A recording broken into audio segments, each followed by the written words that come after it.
So every December, over 2 billion people come together to celebrate the birth of Christ worldwide, with many different traditions and rituals.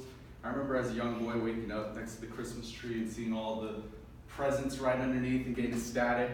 And after all the chaos was done, the beauty of the Christmas tree that probably my mom decorated by herself because I was off playing still remained. Today in the U.S., the Christmas tree is the most celebrated, or Christmas, remains the most celebrated holiday, recognized as a legal holiday by all 50 states and celebrated by 9 out of 10 Americans. The tradition of the Christmas tree is seen as the most universal representation of the holiday itself. With this presentation, I hope to further your knowledge on the tradition of the Christmas tree and the role it plays in the U.S. today. I guess where we can first start is where it first began. The origins are actually pretty controversial, but I'll start with what's seen as like the most factual origin. So according to the National Christmas Tree Association, the first written decorated Christmas tree comes from Riga, Latvia. I hope I'm saying that right. In 1510, it was said that men from the local city bought a tree decorated with roses to signify the Virgin Mary and put it to flames and danced all around it. But the one I really want to focus on is the one that's a little bit more controversial. Around the same time, there was a man by the name of Martin Luther, who's a priest that actually reformed the Catholic Church. It was believed that Martin Luther was actually the first one to bring in the Christmas tree to his home and celebrate it the way we celebrate it today. The story goes as it was said one night Martin Luther was walking in the forest one day before Christmas, and he saw the stars behind the trees, and that reminded him of all the blessings that Jesus has put in his life.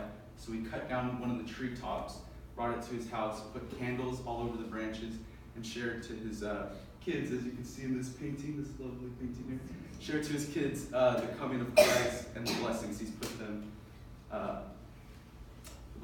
in their life. And the candles actually signify that Jesus came and left the heavens, the stars, and came onto earth to die for our sins. So, though it was like well spread, this tradition after Martin Luther spread it throughout Germany, it became really prominent in that area of Germany that Germany even decreed that they can no longer cut the tops of the trees, because when you cut the top of a tree, it no longer grows. So they were just kind of leaving the whole tree there and just cutting off the top. It's a big waste. So parts of Germany decreed that you can no longer do that. If you were going to cut down a tree for celebration purposes, you'd have to cut down the whole thing. So Germans in that area started cutting down the whole tree and bringing it into their households, decorated it that way. That was the major first transition to the way we celebrated the contemporary way. That was the first point of evolution. The second point of evolution that's very important is actually in this picture here. This picture illustrates in 1848, Queen Victoria and her husband, one of the royal families,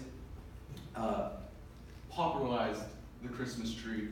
They really started putting decorations, ornaments, homemade ornaments, toys, and such on the Christmas tree, kind of how we do today. And it was really popularized because they were seen as this royal prestige family doing this tradition that is kind of boring, I guess, at that time. It was just candles, stuff more religious, and they made it more popular into popular culture. And so people all over London and Europe were like, okay, this is pretty cool, we should start doing this.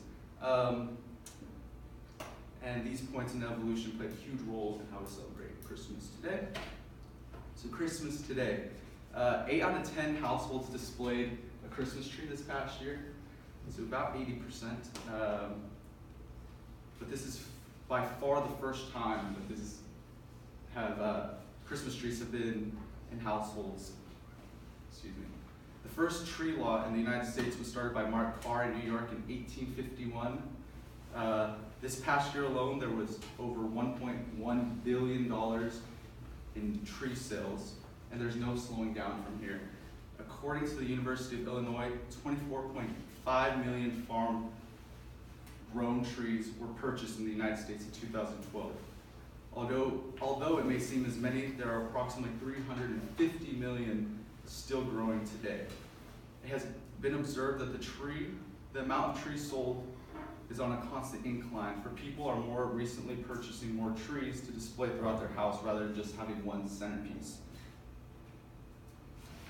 So in conclusion, in the past couple minutes we have discussed the controversial origin of the Christmas tree.